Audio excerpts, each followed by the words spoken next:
बिस्मिल्लाहिर्रहमानिर्रहीम। अस्सलाम वालेकुम स्टूडेंट्स, मैं हूं वाजिद अली कंबो, आपका chemistry teacher. Student second year chemistry chapter 9 और आज हमारा टॉपिक है द स्टेबिलिटी ऑफ बेंजीन। तो ये आगाज करते हैं। My dear student, the stability of benzene में कुछ पहले बुनियादी बातें। मेरे पास ये बेंजीन का स्ट्रक्चर है।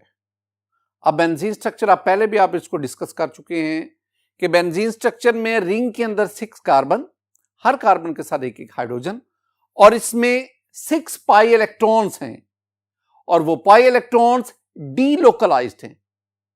ये बड़ी तेजी से मूव करते हैं, डीलोकलाइज है ना। और हमने कहते हैं बेंजीन में ये pi electron extensive delocalisation show करते हैं। अब 2-3 पॉइंट्स आप ज़हन में बिठाएं कि the benzene is an extra ordinary stable molecule. आज हम इसी बात को ही पढ़ेंगे कि बेंजीन का मॉलिक्यूल एक्स्ट्रा ऑर्डिनरी स्टेबल क्यों है, रीजन उसके हम ढूंढने की कोशिश करें। और दूसरी, क्यों है extraordinary stable? It's stability is due to extensive delocalisation of electron cloud.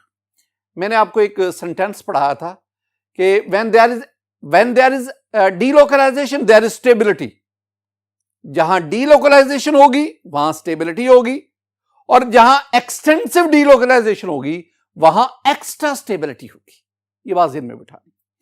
आज हम क्या करेंगे, हम बेंजीन की स्टेबिलिटी को डिटरमिन करेंगे by estimating the heat of hydrogenation. Heat of hydrogenation उसके एस्टिमेशन से, उसको एस्टिमेट करके हम बेंजीन की स्टेबिलिटी को मालूम करेंगे। ये कुछ बुनियादी बातें, यानी ये 2 पॉइंट्स आप पहले वो atomic orbital treatment of benzene उसमें डिस्कस कर चुके हैं। आज हम ये पढ़ेंगे कि हम स्टेबिलिटी ऑफ बेंजीन को डिटरमिन करेंगे हीट ऑफ हाइड्रोजनेशन की मदद से। अब ये हीट ऑफ हाइड्रोजनेशन क्या है, आपको इसकी डेफिनेशन आनी चाहिए। यहां गो के हमारी बुक में नहीं लिखी हुई, लेकिन आपको हीट ऑफ हाइड्रोजनेशन की डेफिनेशन आनी चाहिए। हमने चैप्टर 8 में 1-2 जगहों पे पढ़ी है, दोबारा देख लें। Heat of hydrogenation, the amount of heat evolved when 1 mole of an unsaturated compound reacts with excess of hydrogen to become fully saturated. That is called heat of hydrogenation. मसलन मेरे पास ये इथीन का मॉलिक्यूल है जिसमें एक double bond है, इसके साथ हाइड्रोजन का एडिशन हुई in the presence of catalyst and we get the ethane. तो जब इथीन उसके मॉलिक्यूल में हाइड्रोजन ऐड होती है तो आपके पास सैचुरेटेड कंपाउंड इथेन बना। इस दौरान जो हीट रिलीज होती है दैट इज -120 किलो जॉल पर मोल। दिस -120 किलो जॉल पर mole is called heat of hydrogenation. तो हमारे पास इथीन की हीट ऑफ हाइड्रोजनेशन कितनी आई? 120 किलो जॉल पर मोल। ये आप ज़हन में बिठाएंगे। अब हम बढ़ते हैं, हम ना साइक्लोहेक्सीन, इसकी हीट ऑफ हाइड्रोजनेशन की बात करते हैं। माय डियर स्टूडेंट, ये आपके पास ना साइक्लोहेक्सेन है। 6 carbon in the ring, her carbon के साथ 2-2 हाइड्रोजन। अब आप काम क्या करें, आप किसी भी 2 कार्बन के दरमियान डबल बॉन्ड लें। जब डबल बॉन्ड लाएंगे तो डबल बॉन्ड बनाने वाले कार्बन के साथ अब एक हाइड्रोजन रह जाएगा। Now this one is called cyclohexene. It has cyclic structure with 1 double bond. Cyclohexene. हम इसकी हीट ऑफ हाइड्रोजनेशन की बात करते हैं। माय डियर स्टूडेंट, मेरे पास साइक्लोहेक्सीन है। चूंकि एक डबल बॉन्ड है तो इसमें हाइड्रोजन का 1 मोल ऐड होगा, 1 मोल ऑफ हाइड्रोजन। जब ऐड करेंगे the product is cyclohexane. Cyclohexene से आपके पास ये साइक्लोहेक्सेन बना। This one is cyclohexane. अच्छा, इस दौरान जो हीट रिलीज होती है जिसे मैं डेल्टा H कहता हूं,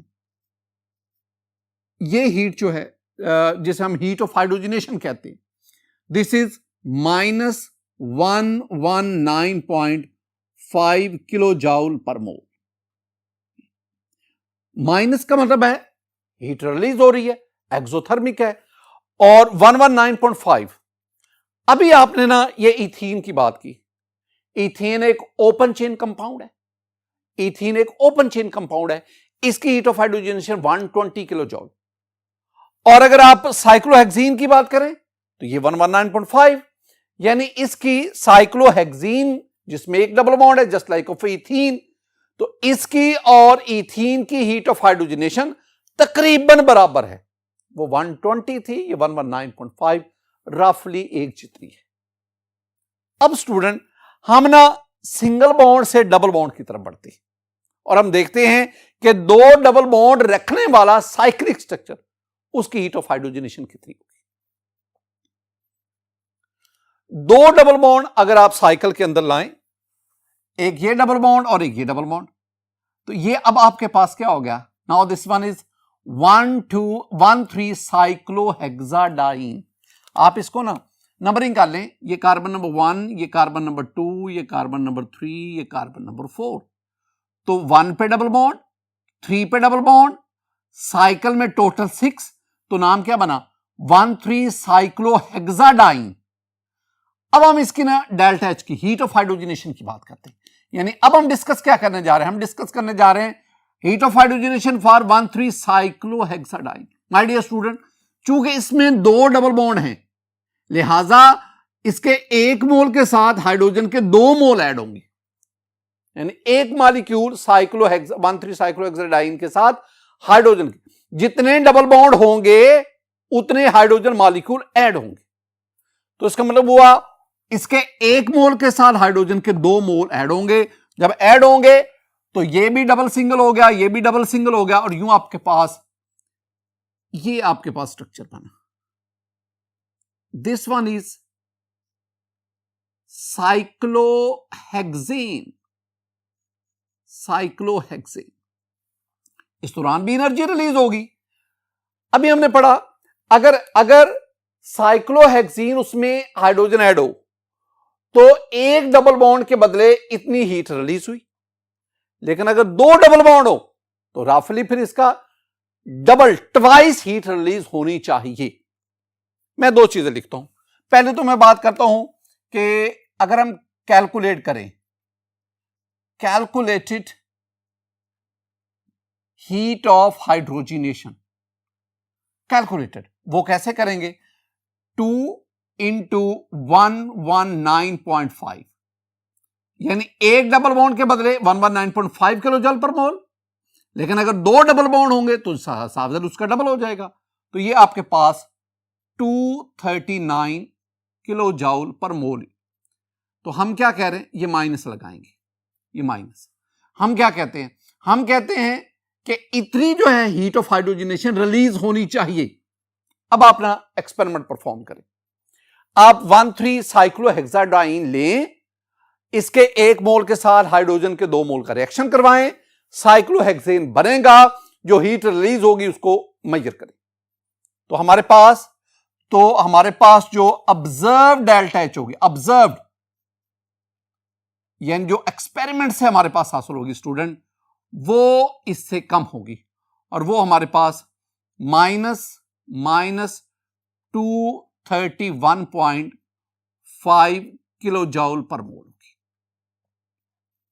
अब एक चीज यहां पे आ गई बहुत इंपॉर्टेंट, मैं इनका डिफरेंस लेना चाहता हूं। डिफरेंस क्या है माय डियर स्टूडेंट, अगर आप डिफरेंस लेंगे ना तो डिफरेंस मेरे पास आएगा, डिफरेंस वो है, इससे इसको माइनस कर दे, तो 239 से इसको 231.5 को माइनस करेंगे तो स्टूडेंट आपके पास 7.5 आ जाएगा, 7.5 किलो जूल पर मोल।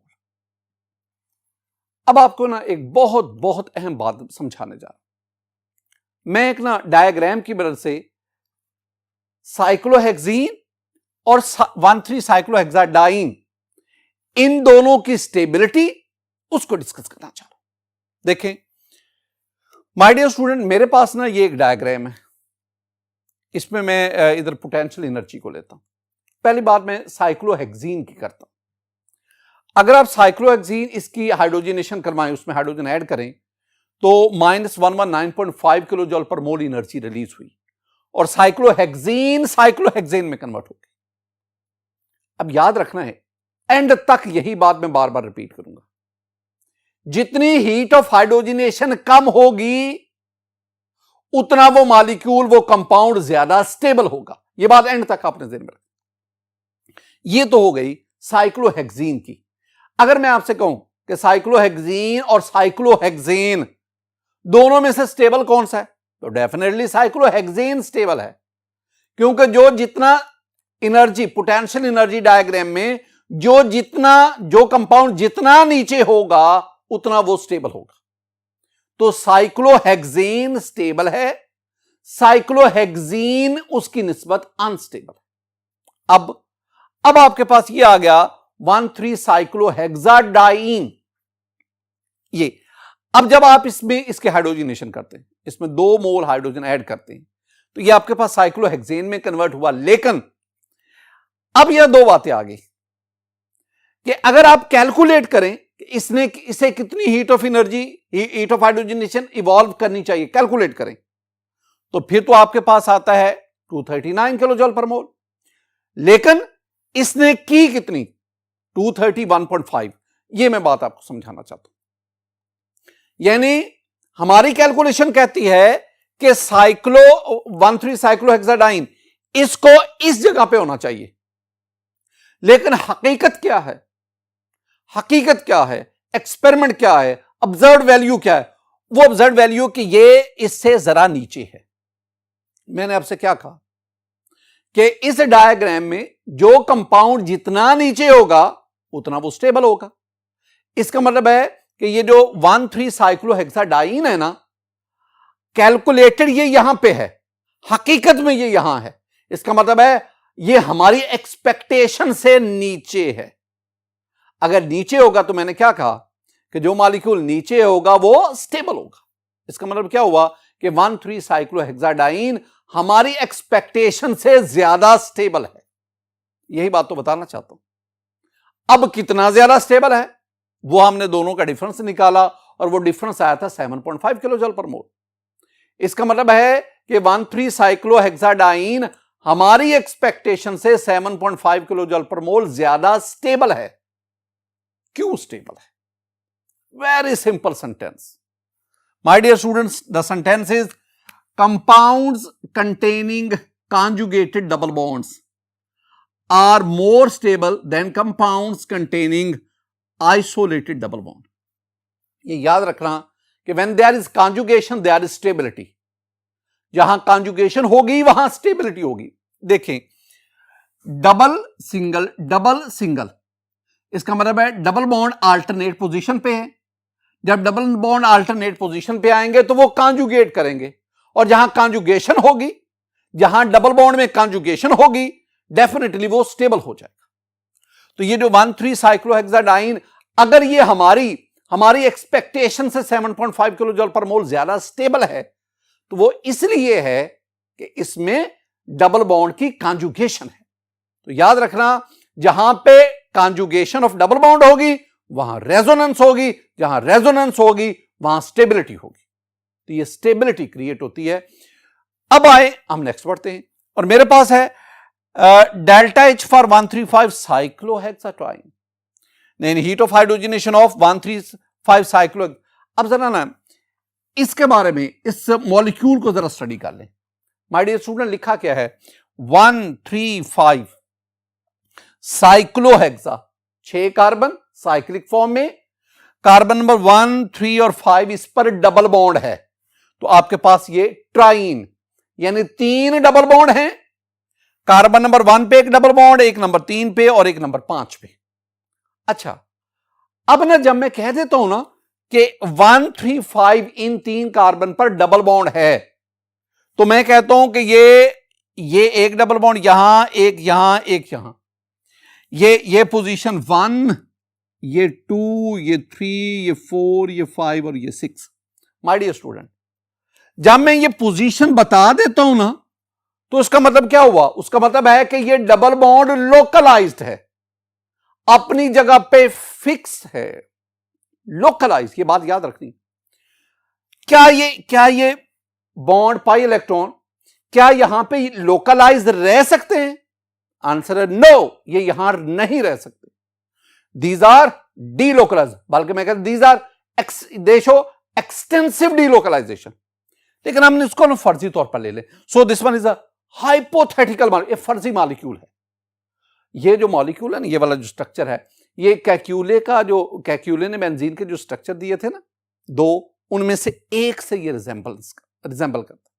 तो याद रखना 135 साइक्लोहेक्साट्राइन ये एक हाइपोथेटिकल मॉलिक्यूल है, बेंजीन से मिलता जुलता है, बेंजीन नहीं, बेंजीन से मिलता जुलता है। इसमें 3 डबल बॉन्ड है तो 3 हाइड्रोजन ऐड होंगे। तो जब आप ऐड करेंगे तो आपके पास ये साइक्लोहेक्सेन बनेगा। अच्छा नोट करना, इसमें 1 डबल बॉन्ड था, हाइड्रोजन का 1 मॉलिक्यूल ऐड हुआ, साइक्लोहेक्सेन बना। इसमें 2 डबल बॉन्ड थे, हाइड्रोजन के 2 मॉलिक्यूल ऐड हुए, साइक्लोहेक्सेन बना। 3 डबल बॉन्ड थे, हाइड्रोजन के 3 मॉलिक्यूल ऐड हुए, साइक्लोहेक्सेन बना। यानी तीनों केसेस में जो प्रोडक्ट आ रहा है वो साइक्लोहेक्सेन आता है।